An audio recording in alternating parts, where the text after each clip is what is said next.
फिर एक बड़ा संगठन है, देखो पूरे भारत की रियासतों का एक संगठन बनाया गया था, अखिल भारतीय देशी राज्य लोक परिषद। कांग्रेस 1920 के अंदर कह देती है कि भाई देशी राज्यों के लोग हैं वो भी कांग्रेस के सदस्य बन सकते हैं, पर कांग्रेस अभी भी देशी राज्यों में आंदोलन नहीं चलाना चाहती थी। और कांग्रेस को ऐसा लगता था कि यार यदि हमने देशी राज्यों में आंदोलन चलाया तो हमारी शक्तियां दो भागों में बंट जाएगी। आधी जो शक्तियां हैं वो तो अंग्रेजों के खिलाफ लगेगी, आधी शक्तियां हैं वो राजाओं के खिलाफ लगेगी। ना तो अंग्रेज निकल पाएंगे अपने देश से ढंग से और ना राजा खत्म हो पाएंगे। इसलिए यार शक्तियों का बंटवारा नहीं करना, एक बार पूरा ध्यान अंग्रेजों के खिलाफ लगाया जाना चाहिए। और जब देश से अंग्रेज चले जाएंगे ना, उसके बाद देखेंगे कि राजाओं के साथ क्या करना है और क्या नहीं करना है। तो कांग्रेस देशी राज्यों में आंदोलन चलाना नहीं चाहती थी। तो देशी राज्यों, अब भारत में लगभग 550 देशी राज्य थे यार, और उनको लगता था यार ये ठीक भेदभाव है हमारे साथ, ये तो गलत किया जा रहा है।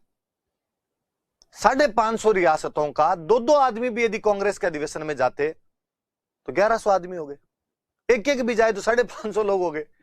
इन 550 ने सोचा कि यार कांग्रेस के पीछे पीछे घूमना ही क्यों है, खुद की पार्टी बनाते हैं। अपने तो खुद की पार्टी बना ली जाए और खुद की पार्टी बना के कांग्रेस अपने ब्रिटिश इंडिया में आंदोलन करती रहे और अपने तो अपने देशी रियासतों में आंदोलन करते रहेंगे। तो यार ये काम ठीक है। 1922 में पूना के अंदर ऐसा प्लान तैयार किया गया। पूना में एक मीटिंग हुई और इस पूना की मीटिंग के अंदर कहा गया कि देशी रियासतों को भी एक संगठन बनाना चाहिए। देशी रियासतों के प्रतिनिधियों की, प्रिंसली स्टेट्स के जो भी रिप्रेजेंटेटिव्स हुआ करते थे, उनकी एक मीटिंग हुई। पर बातें हैं, बातों का क्या, बातें हुई लेकिन इंप्लीमेंट नहीं की गई। 4 साल तक तो कोई आगे कार्यक्रम बढ़ा ही नहीं। 1926 में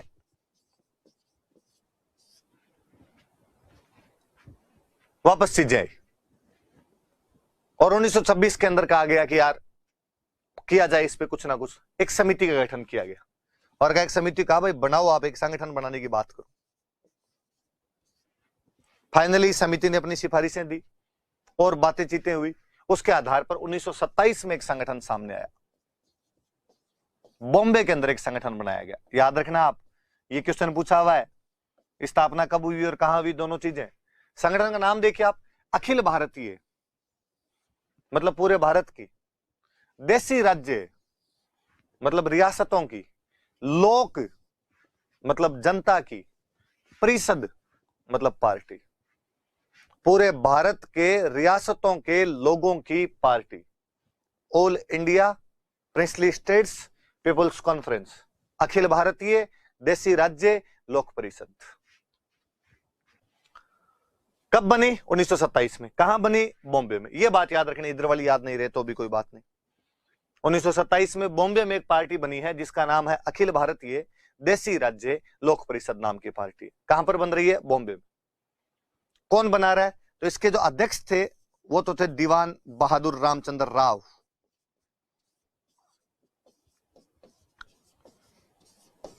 दीवान बहादुर रामचंद्र राव जो थे वो तो थे इसके अध्यक्ष। उपाध्यक्ष अपने वाले थे। वाइस प्रेसिडेंट जो बनाए गए थे वो अपने पथिक जी थे। ये एक बड़ी बात है, याद रखने वाली बात ये, यही पूछेंगे। अध्यक्ष साहब से कोई पूछेगा ही नहीं, ये पूछे जाएंगे। और इसी में लिख देता हूं मैं, अपने राजस्थान और मध्य भारत की जिम्मेदारी, वही अपने को और मध्य प्रदेश को हमेशा साथ में कंसीडर किया करते थे। राजस्थान और मध्य भारत के सचिव बनाए गए थे रामनारायण चौधरी। के सचिव कौन हो?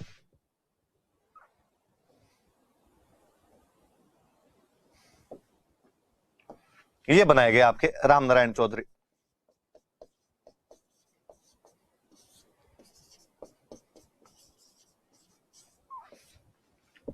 तीन नाम ध्यान रखने हैं आपको।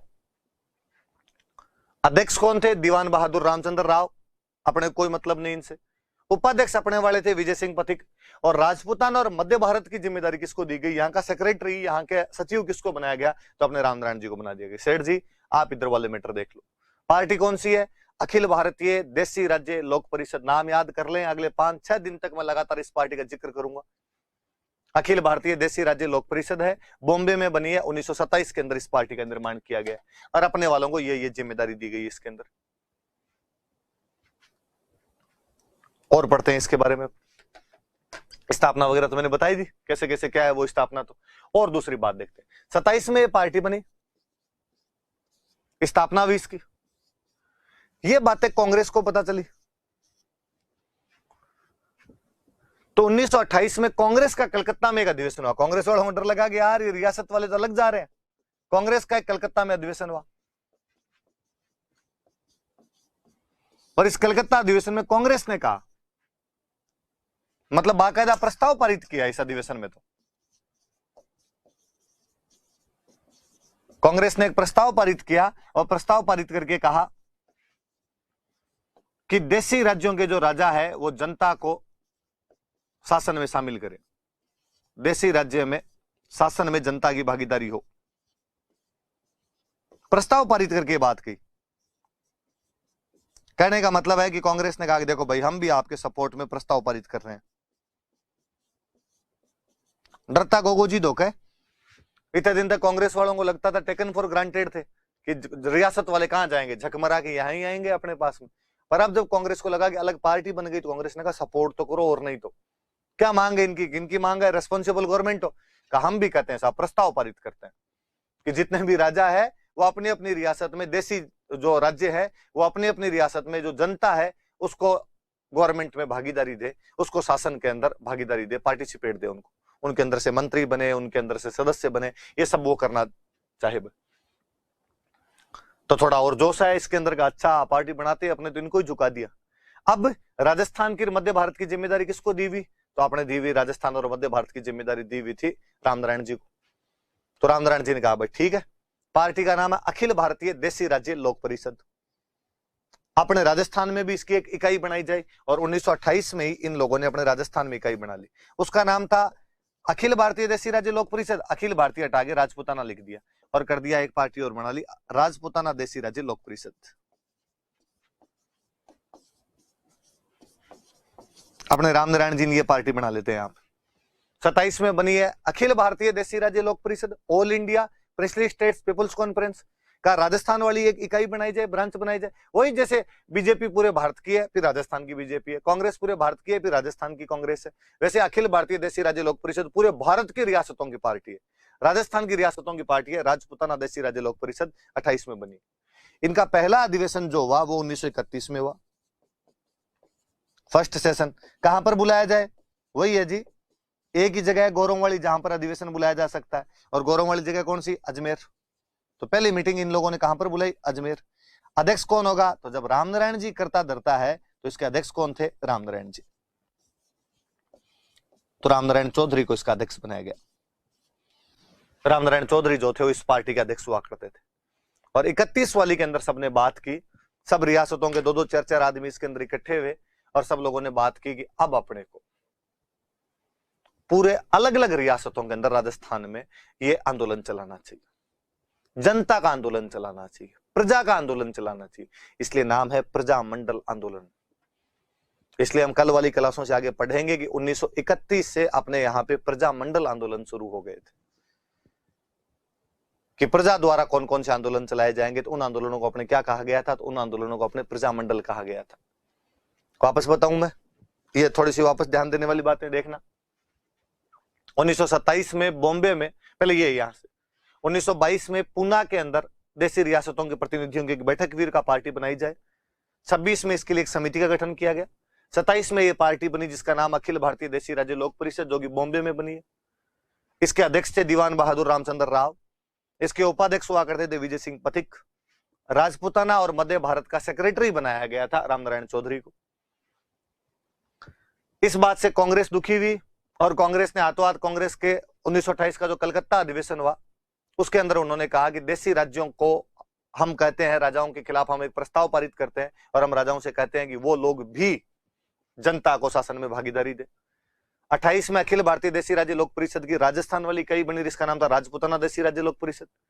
31 में इन लोगों ने अपना पहला अधिवेशन बुलाया अजमेर के अंदर, रामनारायण चौधरी अध्यक्ष थे, और कहा गया अब तो हर प्रांत के अंदर, हर रियासत में, बीकानेर का अलग, टोंक का अलग, भरतपुर का अलग, धौलपुर का अलग, जोधपुर में अलग, सब जगह प्रजा के आंदोलन चलाने चाहिए। उनको अपने क्या बोलते हैं, प्रजामंडल आंदोलन। और हम कल वाली क्लास में पढ़ेंगे कि 1931 से अपने यहाँ पे क्या शुरू हो जाते हैं, प्रजामंडल आंदोलन।